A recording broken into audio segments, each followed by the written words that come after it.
So that's our younger one. Bye. See you later. Shall we? Okay. And we are live on Facebook, and I'm Right. extremely excited today. Welcome to my talk show, Tete at Suvi's Power Meet, with another amazing guest with us today.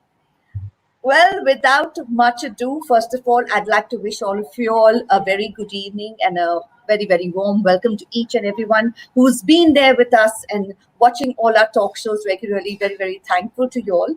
But our guest today is absolutely a personality who I am completely amazed with.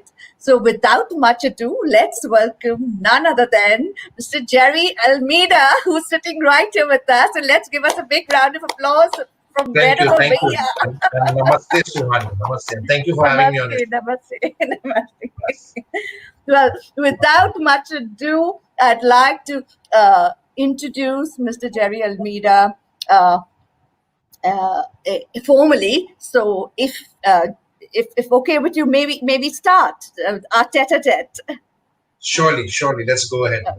Great, super. So Jerry Almeida has worked with over 75% of the Fortune 500 businesses, all the Maharatna PSCs in India, UN organizations like the WHO, UN Women, UN AIDS, UNDP. A little more about Jerry.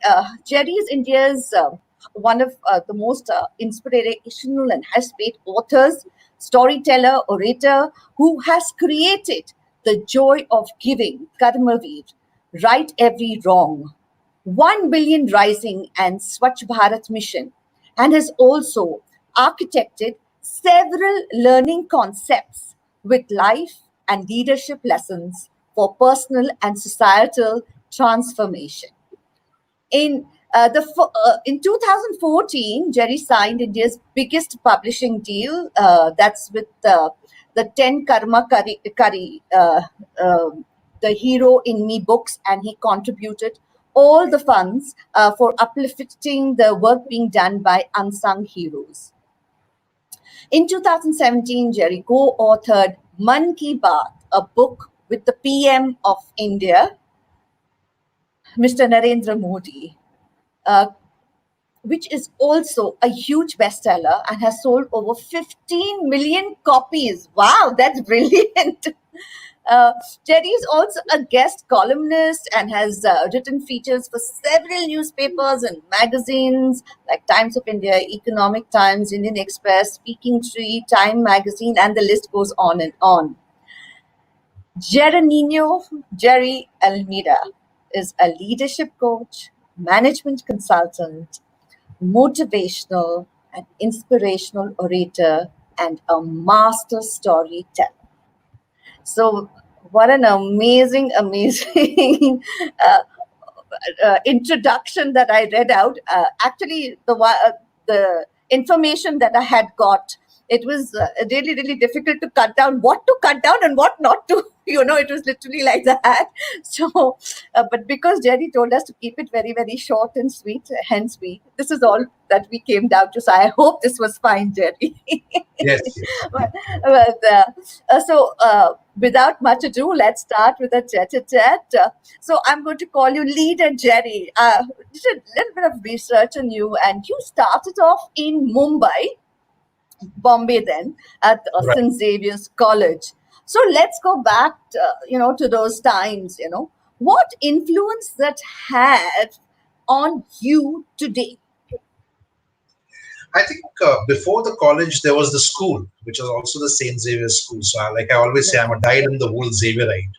And I think it is those middle-class values which were instilled in us about, doing the right thing, trying to follow the moral values, staying on the path of truth and righteousness. The motto of our school, St. Xavier's High School 4, Yes. which is near Crawford Market, the motto of our school is Duc in Altum, which basically in Latin means dive in deep.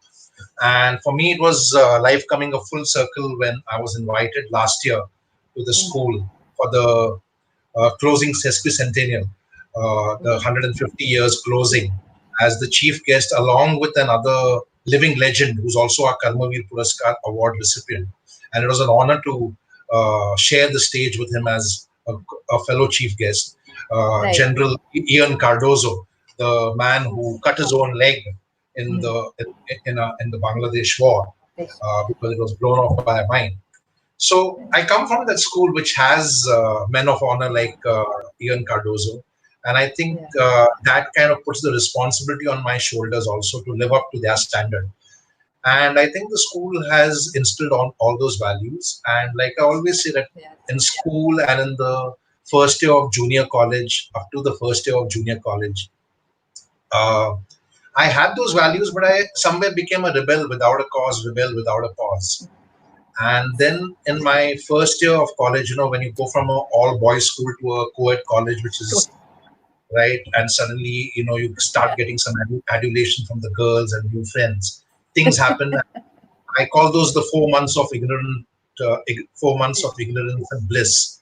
Because for those 4 months I used to get stoned early in the morning, Yeah. smoke some grass, uh, Oh. as escaping from my reality. And my reality was that I had become a very dark person out here in my mind because I couldn't come to terms with the fact that my mother married again and that I had my first sibling at the age of 10.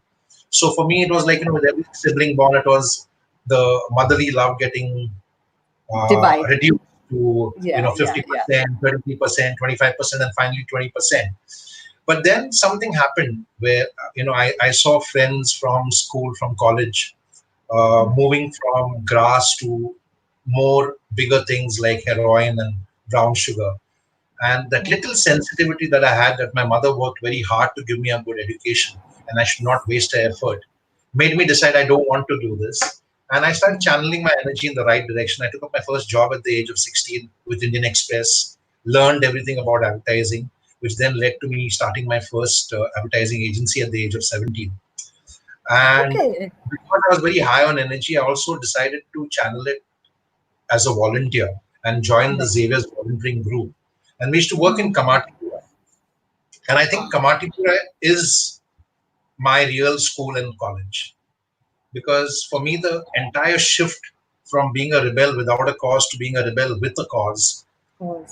happened there when I used to play gilli danda, koiba, marbles with the kids of the sex workers, and I used to see the kids being abused by cops and the customers who used to come to their moms, in the brothels because Kamatipura is a sex work district of Bombay, Yes. and that's what it Yes. struck me that I was such an ungrateful wretch that I had a very secure household, I had a very protective mother who loved me, Yeah. nurtured me, and that shift, that old saying that I was crying that I had no shoes till I met the man who had no feet. Literally happened to me. And I realized that I have so much to be grateful for. And that Yeah. changed a lot. So there's been no looking back after that. So I think Xavier's, of course, but Kamatipura also is one of my Yeah. University of Hard Knocks and School of Life. Absolutely. From your alma mater to seeing things at grassroots level, I think seeing reality, it Right. really hits Absolutely. you in the face It, and yeah, it shakes you fantastic. up as a 16-year-old that, I mean, that you've just been living a life from the age of 8 when my father passed away Yes. to the age of 10 when my mother got married again. I became like this very uh, I was doing it to myself. My mother didn't do anything wrong by getting married Yeah. again. It was Yeah. Yeah. it's a right to have a life, but I couldn't come to terms with it at that time, and because of that I became very dark in my mind, Yeah. escaping Yeah. from reality. And but I think But that entire mindset shifted at the age of sure, 16, but sure. those 10 years were my dark years. But Ten- did your yeah, but I think that age of yours was such that any child could go through that. Sharing right. your mom with somebody else is very very difficult. But I want to ask you: did your mom know that you were going to Kamatipura at that point in time? As a volunteer, she did. Yeah, Yeah, yeah. she did. She also knew that I was doing something because she could sense it. Uh, Okay. though she could not put a finger on it, because, like I said, 4 months I Yeah. used to smoke my first chillam at 5 o'clock in the morning. Oh, Right, the opposite Marine Line station, there's a place called Dargah, which is a Muslim cemetery. Yes. and then I Yes. smoked my last chillum at 8:39 before going back home. So she knew that there was something Something amiss was on. with them, but then she also saw the radical change in me. Yes, yes, yes. Fantastic. Super, Jerry. No words. So tell me, were your oratory skills or your writing skills, were they discovered in school, college? And who's been the biggest influence, of your life then, besides Kamatipura, of course, but as a person, who's been your biggest influence? So no, you could put a gun to my hand, to my head, and say go and speak on stage, and I would run away, right? Or I would say shoot me. I don't want to go on stage. So Okay. I think I was never confident about going on stage. Yeah. It probably came from those. I was very shy as a child, not confident. I wouldn't call myself an introvert also, but I was not Mm. too out there also. I think Right. the entire transformation is around 22 decades now, 20 years. And Right. self-trained, I'm not gone for any public speaking course. Okay. I realized that as a crusader, as an activist, if Mm. I need to influence people, Right. I need to get up on the soapbox and speak. Yes. The soapbox is what the crusaders of yesteryears used to use, whether it's Martin Luther King, who you see behind, or all the crusaders and freedom fighters. You didn't have a stage, so you used to use a Yes. soapbox, Subox. a wooden crate on which you would stand and try to Stack. mobilize and influence people. So I Yeah. practiced on my own and started understanding what the finer nuances of Right.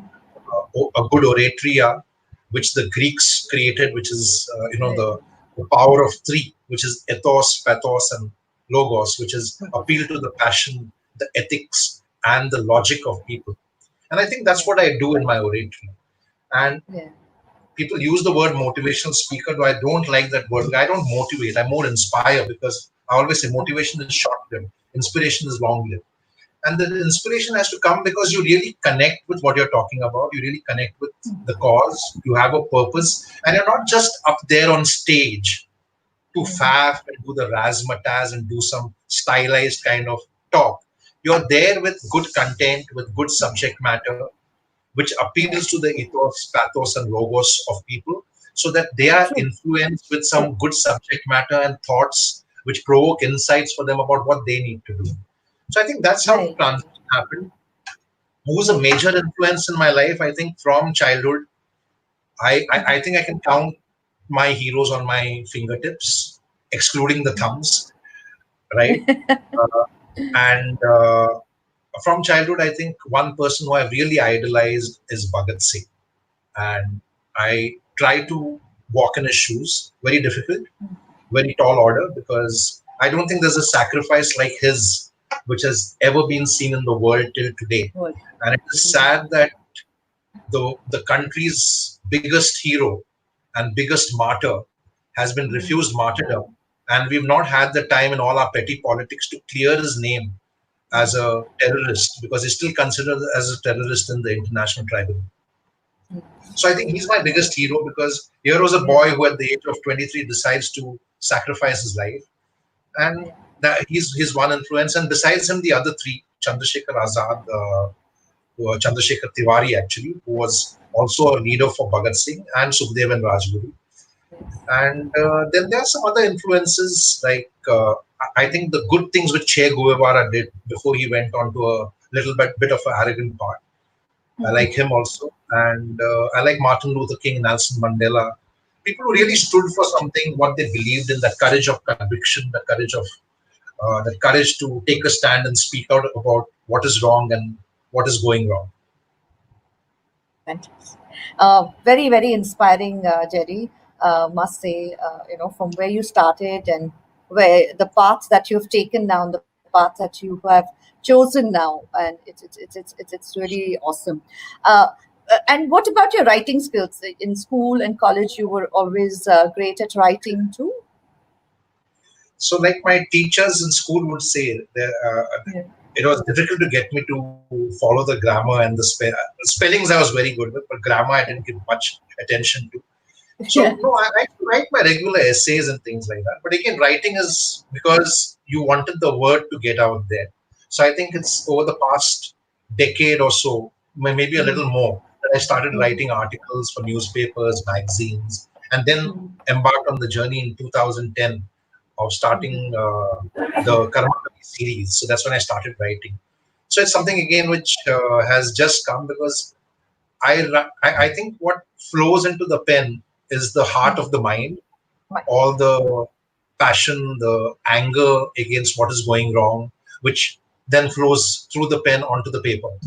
And so that's again happened in the past 12 or 13 years, I would say. When did you relocate to Delhi? In the many titles people have given you, I always feel that one is missing. You are considered as a corporate Robin Hood. Helping companies exponentially, and then Jerry using that money for iCongo and Rex. So, so that sounds very romanticized to be called a corporate Robin Hood, but though I like the character of Robin Hood, I don't think I'm a Robin Hood because I don't steal. And nothing Of against what he course, did because I think he stole from the rich and gave to the poor, give which to the which poor. has its Yes, merits yes, uh, yes, yes. in a time like that. And like I said, I love the character of Robin Hood, which is a good Yes, character. yes, Uh, but it's not about being a corporate Robin Hood. I would still think of myself as a Bhagat Singh. It's what he said that independent thinking and the and revolutionary revolution. mindset is what is required so that we can mercilessly criticize people who are doing wrong and their Right, wrongdoings. So right, nothing against anybody in particular or any person in particular, but if you're doing something wrong, especially in the public yeah, space, I think yes, that has to be mercilessly criticized, like Bhagat Singh yes, said, because that is my role and responsibility, not just as a crusader, but as a yes, citizen of the world's largest democracy.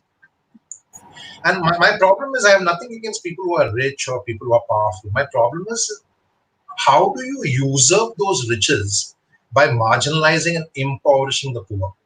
So I have a problem if you're stealing orphanage land like the Ambanis did. I have a problem if you're stealing people's water, which is a natural resource like Coca-Cola yeah, does. yes, So yes, I choose not to work with a few corporates, even as a leadership yeah, coach, right? right. And when I Okay. work with a corporate as a leadership coach, I'm working with them purely as a professional to work with people. Finally, it is Yeah. people who make up a company. It is not a brand or the product, it is people.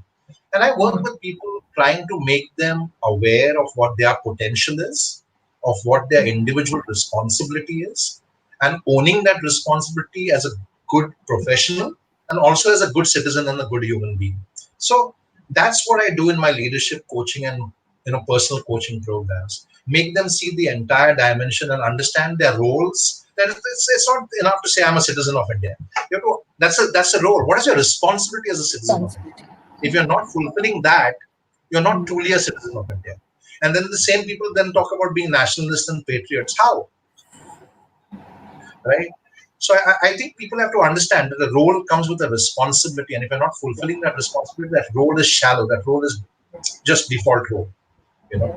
Yes, yes, yes. So I think that's what I do. So even the whole idea of getting into corporate coaching training was that what does leadership truly mean? Leadership is not about having a fancy title as a CEO or a CXO or a general manager or vice Yeah. president. CDO. Leadership is an attitude, it's a mindset, it's a choice to say I don't just lead in the office because it pays me the money. I also lead in my personal life, be it as a human being, be it as a citizen, be it as a parent, be it as a friend, whatever. Right? So I think that is where you come in as a leader to influence people to do what is right and stand up for what is wrong, stand up against what is wrong. And I think if we're not doing that, then we are not really fulfilling our responsibilities. Satyamev Jayate is the motto of Not. India. It's not a television show. And it basically means only the truth will triumph. And unfortunately, like I always say, that even though that is our motto, the country is running on lies right now. Yes. So that's what. Uh, I think it's brilliant, your thoughts, your thought process. I mean, to be, I know you, and as you're known, you to take on so many injustices in society, and not compromise on ethics, and you take on also many, many powerful people. So that's a lot of people would shy away from doing that. And Jerry, you're doing that, so I salute you for that. But Thank you, ma'am. does it ever does it ever worry you, for yourself, for your family, that I'm taking on somebody who's much more powerful than me? What is going to happen? If I said that I do not feel fear, I would be a liar. But I think that's the entire concept of courage, that you feel the fear and you Mm. still try to do what is right and do it. Uh, I remember it was, I think, 2010 when a movie called My Name is Khan released. And the Shiv Sena honcho from Bombay, Mr. Bal Thackeray, who I lovingly call Baltox, decided to ban the movie. And I'm no big fan of Shah Rukh Khan, but I said, on what grounds do you want to ban the movie? Right? There was some noise that he created, why My Name is Khan should be banned, and so on. And we used to, I mean, we had created the first whistleblowing portal in India, which is called Dishum. It was hacked around 2013 because we had a nasty story against Monsanto. We are reviving it now as Karma Dishum in the next few months. And I wrote a piece on Dishum, which went viral. And I said, here is a man who's doing moral policing about something, and My Name is Khan, Right. without looking inwards. Because where is your morality? You were the person who had his hand in almost every prostitution racket in Bombay, along with his cronies like Narayan Rane and everyone. And these are my thoughts, and I'm voicing them. They have nothing to do with you, Suhani. Let me clarify that for anyone. You were the person who owned the first bar in Bombay which had dancing girls, or nautch girls as they are called, and said that this is a bar which promotes culture. There was hardly any culture. People used to dance to filmy item numbers. The bar is called Drumbeat. It was at Tardeo, Yes, right? That was the it's, first yeah, dance bar in Bombay.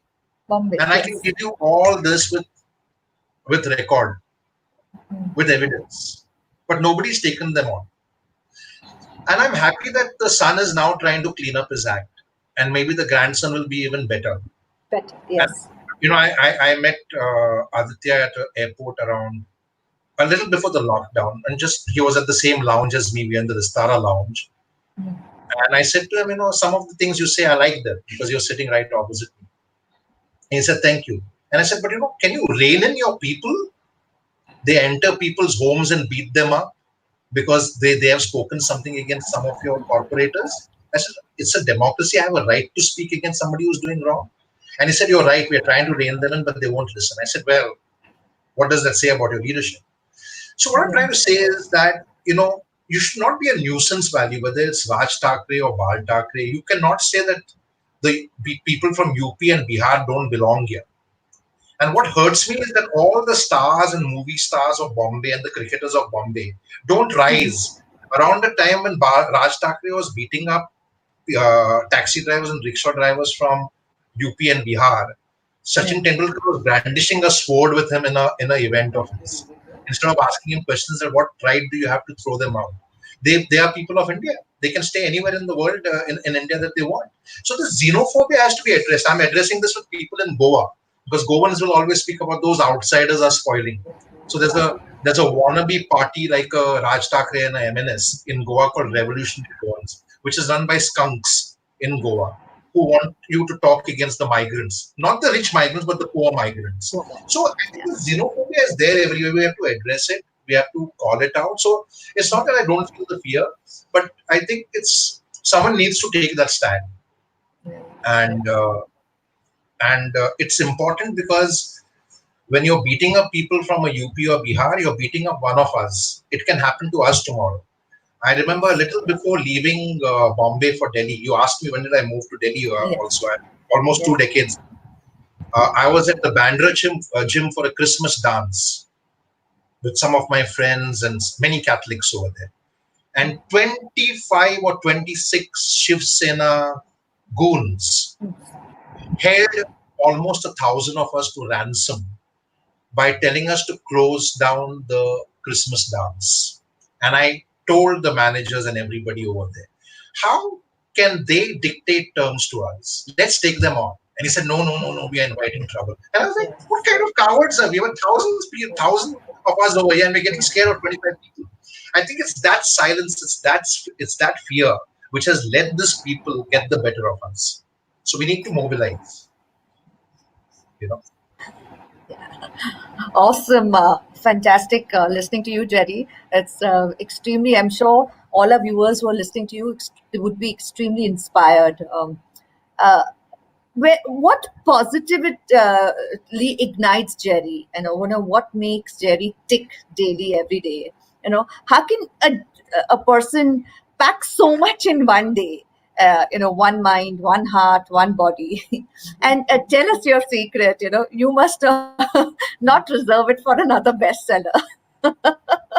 Yeah, so I think the book has already been penned, and that's the moJOsh Okay. Inspirator series where I have shared life, leadership, and learning to learn lessons. And I think to bring everything I do under one umbrella, it's all related to learning and learning to learn. I had created this email ID and website around 15 years ago called Jerry Learns to Learn, right? And Very I'm happy nice. that it's now been identified as the most essential skill for the future, learning to learn. So the whole thing comes under that, whether it's the crusading I do, or the writing I do, or the speaking I do, or the coaching I do, or the one-to-many trainings that I do in corporates. It's all under the learning space. And I think people have to understand that learning is growth. Growth is not the next jump in our career or the next big promotion or the next big raise. Growth is all about a evolving mindset that is seeking continuous improvement. And that can only happen because you're learning to learn. And I think every situation, every moment offers a learning to learn moment.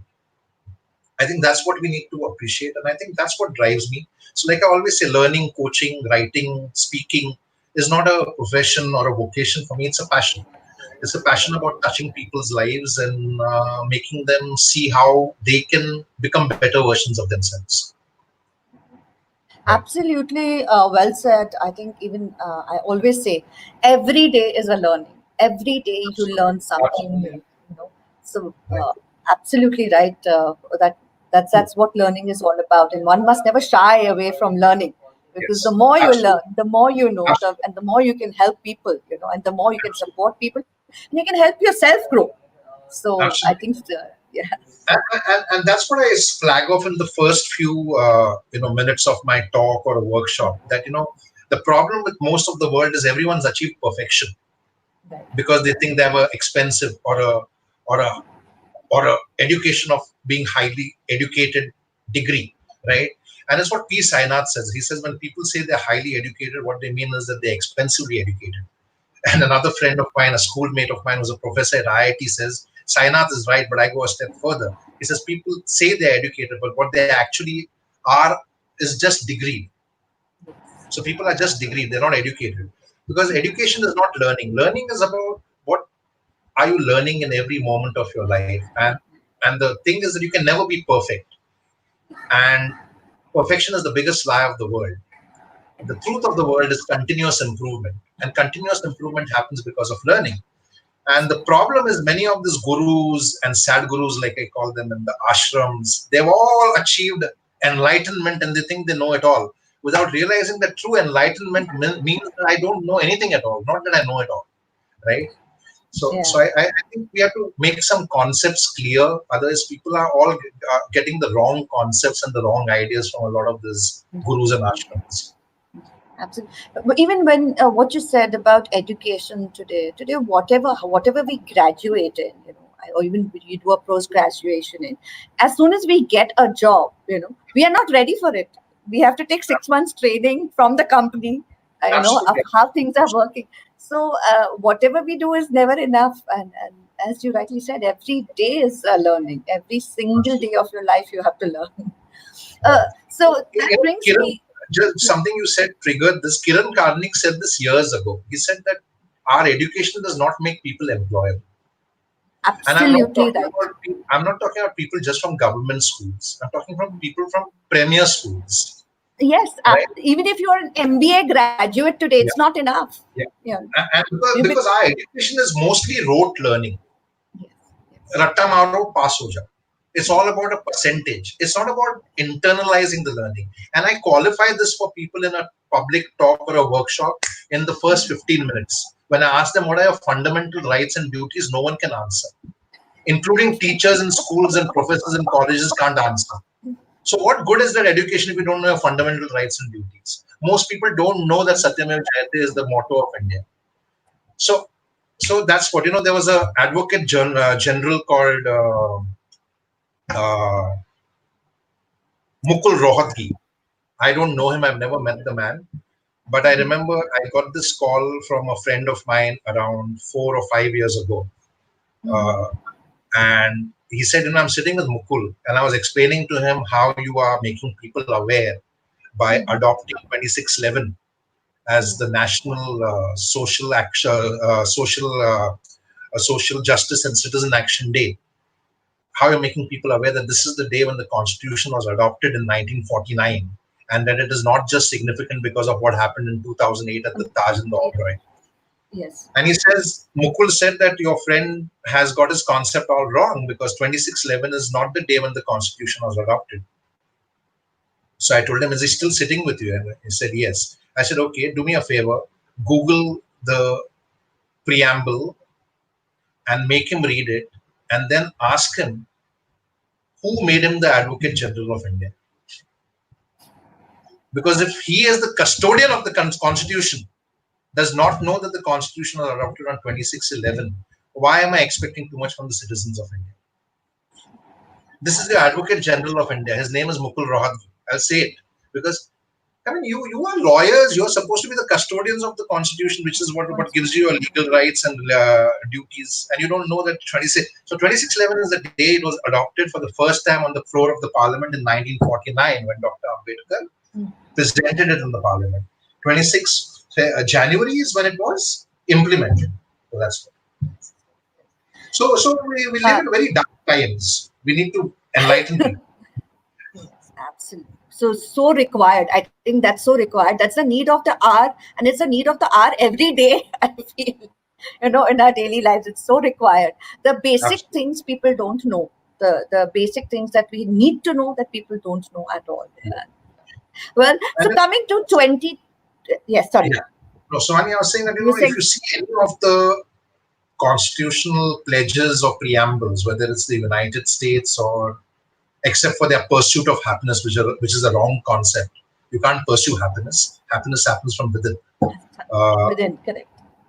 But most of the constitutions are based on guiding principles or human values: integrity, fairness, equality, right? Humility. And somewhere we've forgotten to adopt and follow that. These guiding principles of humanity and human values is what leadership learning is all about. There's no rocket science. It's just about living those principles and living those human values. I think being human is the toughest thing for you, the human race today. Yes, until you're wearing I a always t-shirt say made by Salman Khan.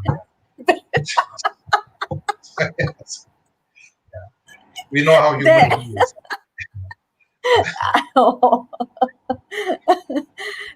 2020 has been a year of complete disaster for the entire world. It's shaken up the world. I mean, the world never ever expected that a virus which you cannot see with your naked eye is going to shake us all up and get the whole world to a standstill. Okay, so where does Jerry see the world and India going?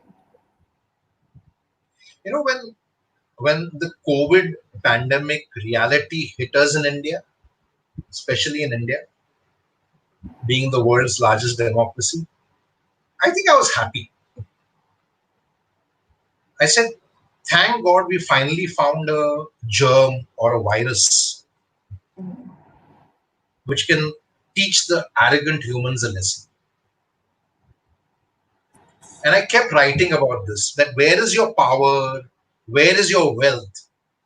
One small germ has held the most so called powerful men and women of this world and taught them that you are nothing. That's your vulnerability. And you don't understand that. So I was happy. I thought that people will learn from the pandemic that let's not destroy nature, let's not misuse nature, let's not destroy environment in the name of so-called development and GDP.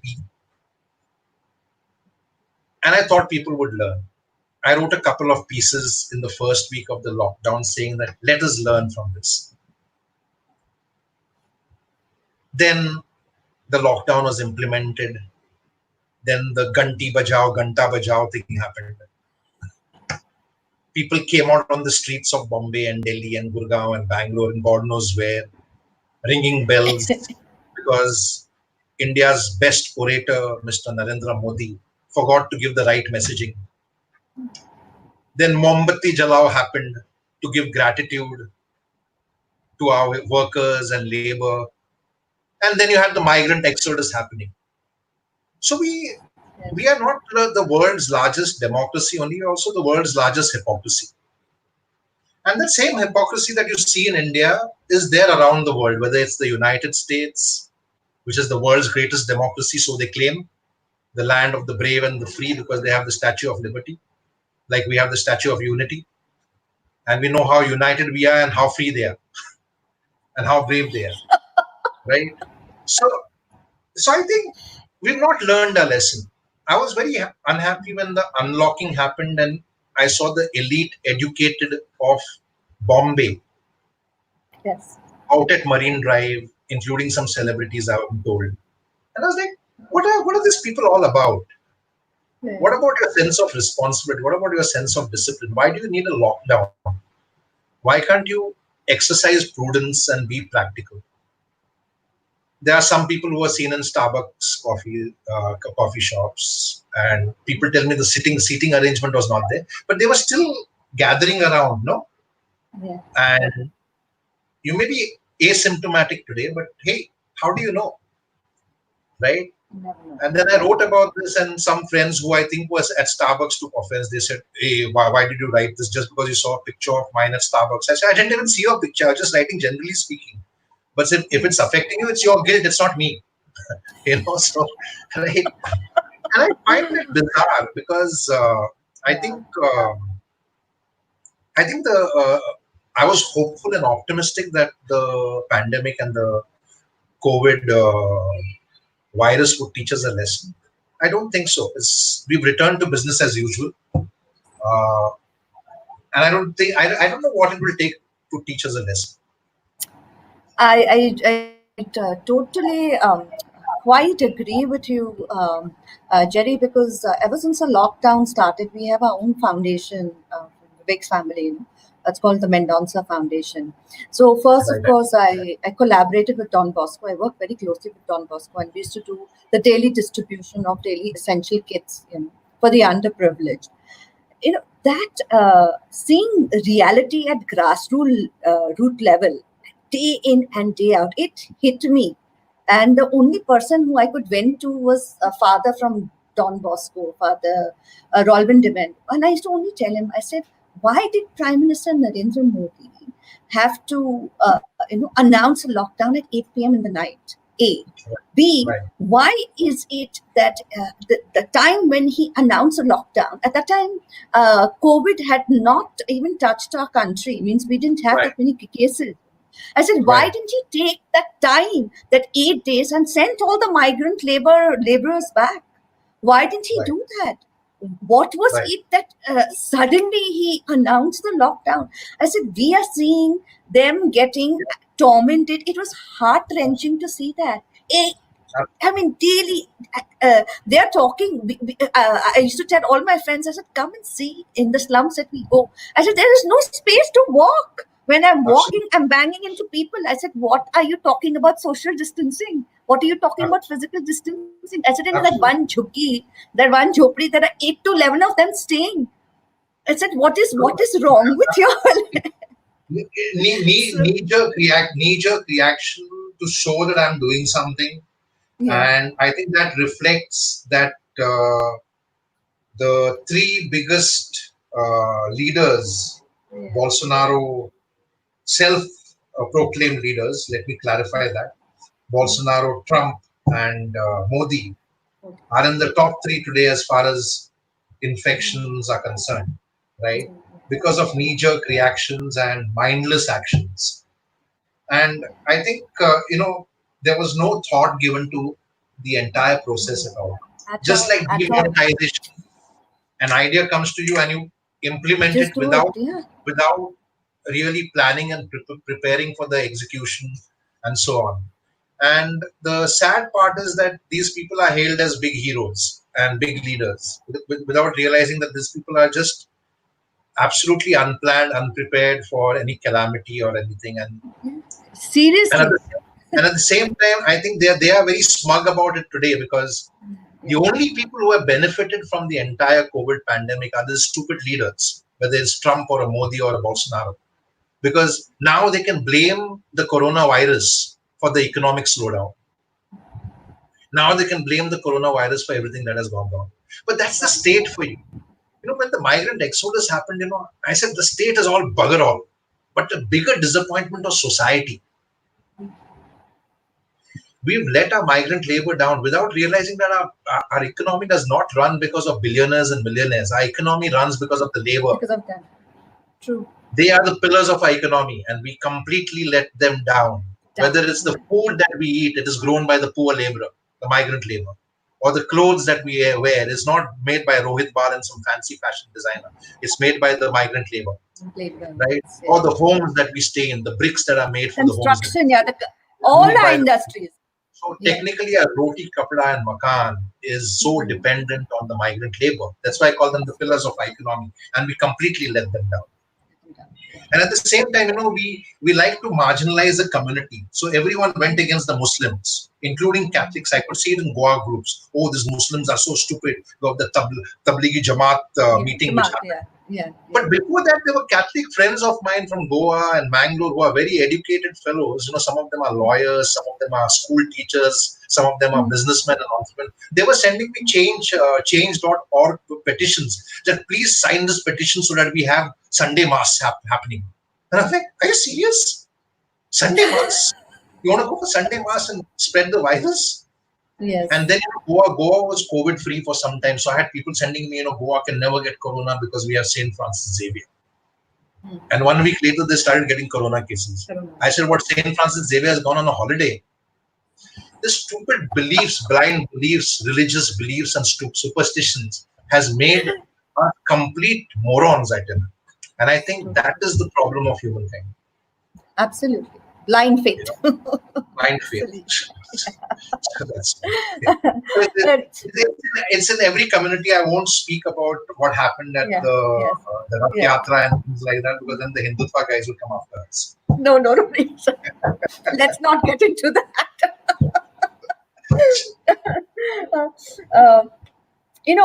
uh, I always, the training that you do for the corporates, what are the subjects that the corporates invite you, to speak on? What is it that they really want to learn? So I do everything from leadership, coaching, and training, which includes team building, productivity, how to build teams with shared values, leading with emotional intelligence, personal branding. Uh, the what are the leadership values and principles. Uh, so everything under the sun in leadership, right? Then I do specific consulting assignments, which is visioning, strategy, execution plan, and how to roll out the execution plan. And then I do one-to-one executive and business coaching with CEOs, CXOs, entrepreneurs, and then personal life coaching with individuals who hire me personally. They're not sponsored by the company, right? So that life coaching would be to address any personal or professional concerns they have, set goals, prepare them about how they need to kind of prepare for those goals. And then in the productivity piece, I do a little bit of nutrition, a little bit of what it Okay. takes to stay holistically healthy. And all this has gone into my moJOsh Inspirator book. So it's the whole work. I Yeah. think that's what I spend most of my time doing, researching books, research material, Yeah. and that's exactly what the moJOsh Inspirator book is. It's 15 years of research, 4.5 years of writing, editing, and re-editing. We've had 5 editors who've looked into the book, and finally the book is ready for publishing. The flow is right, the format is right.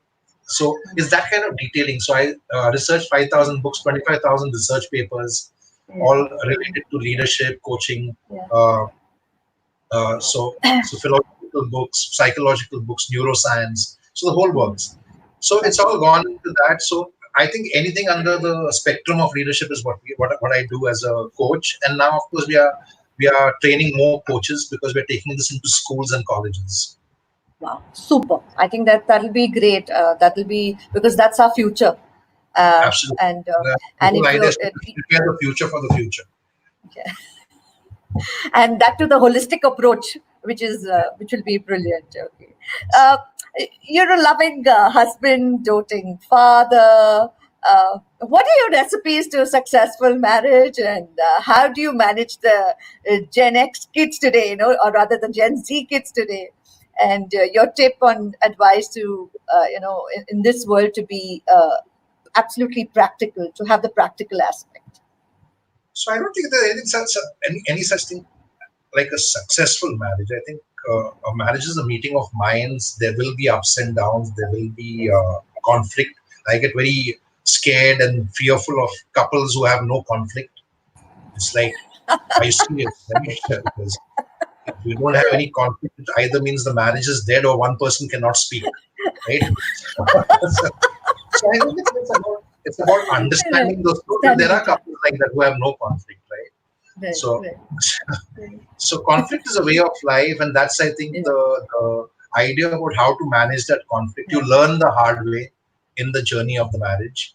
And I don't know about being a loving husband and a doting father. It's for them to tell. But yes, I do what I can, yeah, and I think the idea is to try and endeavor to. You can never be the best, like I said, but try and yes, endeavor to yeah, to to to to make your best contribution in those roles and understand yes, those yes, responsibilities. yes, yes. And how to conflict will always be there, but wherever there are two people there should be conflict, because if one agrees, one is not required, right? So you can't agree to everything, and I Yeah, think disagreement is the way to yeah, progress. But yeah, how do you manage that disagreement? How do you kind of respond to that conflict is, I think, what yeah. is truly the key to understanding marriages or partnerships or friendships or any kind of relationships. Right, right, right. That's Yeah, great. That's super. I think no two people are going to be having the same kind of thinking. They're absolutely. definitely because They each never can. individual, yeah, Yeah, each individual is its own. So I guess in a marriage, one has to understand each other and give that space. you know absolutely. that And is the impossible. rest is good-looking photographs on Facebook and social media. But if it's like that and conflict-free, that, like I said, either the marriage is dead or one person Yeah. cannot speak. Every picture tells you a story, right? Yeah, and what about the Gen X today? What's your tip to the practical world? I mean, to live in this world practically. So I think Gen X is much more evolved than at least my generation. Uh, they are much more exposed because of the internet, because Hmm. of the access that they have to communication tools. They are more aware. Uh, I think there is a inward journey which is already happening with them. They are Hmm. exposed to the gaming and the PlayStations and the internet and the IT, information Yeah. technology and communication of the Oh, world. Oof. So they're much more aware, much more conscious. But I think there's some kind of conflict of values happening because they're seeing their parents who are living this superficial lifestyle where the car defines you or a A Rolex designer wear. Yeah, defines yeah, you. And yeah. then they're like, but how does this matter? But that conflict, I think, is going to mess them up if they are not guided in the right way, Right way. right? Yeah. And this is what I learned from a lot of teachers, that we teach them values, parents teach them something else. For example, we don't need firecrackers during Diwali or Christmas, but then the Yeah. parents say it's tradition, right? Yeah. Which tradition? Which did Lord Ram have crackers? Did Jesus have Yeah. crackers? Right? So, so, so I think therein lies the challenge. But there was a teacher who told me that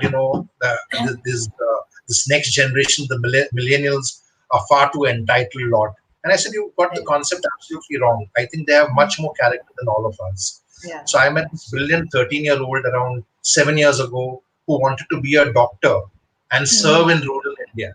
While his parents, who are hotshot doctors, can't name them, you would know them. They're from Bombay. I was doing this leadership training program for teenagers for a pharma Yes. company for all the doctors, children. And the parents who are hotshot doctors and working in private hospitals in Bombay said, but we want him to go to the US so that he Yeah. has a better life and is successful in his career as a doctor. And I said, your son is already successful. Here's a story I would like to tell. That here's a 13-year-old who has the mindset that, Set. Yeah. I want to become a doctor and then serve in rural India. Serve. I said, Yes. Yes. where, how did you, such shallow parents, get a son like this? I told them straight on their face. Right? So, they were like, they got what I was saying, and the child was messed up because Yeah. he was having conflicts with them regularly because of Yeah. this. And then at the end of the day, when in the evening they came and he spoke to them very happily about what he's learned through the day, they were like, "How did you Yes. do this?" I said, "I connected with him and I've realized what he wants to do. And don't think success is fame and money and glory. Success is what you really want to do and the contribution that you make. And your son has already reached there. And I wrote this story in Business World that success is equal to contribution that you make about this boy. I didn't mention his name because then the doctors would Yeah. also get exposed as to who they are. But this boy called me up last year around March and said, I'm going to complete my graduation in the next 2 years, and I hope you will get me that internship in Jan Yeah. Swasthya Sahyog in Ranchi, which is in Wow. Jharkhand. I said, they are waiting for you to come there because you will be an asset for Superb. them. So don't worry about that. Superb. So what I'm Yeah. trying to say is that youngsters have much more Yeah. compassion, much more consciousness, much more conscience, and Yes. they're not entitled at all. So let's not kind of paintbrush them with that. This is the entitled lot. They want to contribute. They want to make a difference, and I think we should harness that value. Sure. That's Yeah. it. Even I always see that the youngsters today, that this Gen, as we talk of them as Gen X and Gen Z and all, I always see that they're extremely focused. If there's something that they want to do, they're so focused about it and they really want to do it. So I've been interviewing a lot of kidspreneur, and most of them are socialpreneurs.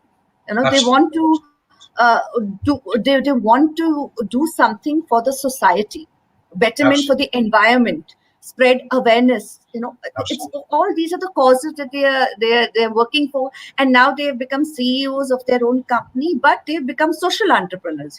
So Absolutely. it's so good to see that. It's so good. Yes. I mean, it Yes. was it. I have no words to say what an amazing session that we've had today. Fantabulous, wowsome, because the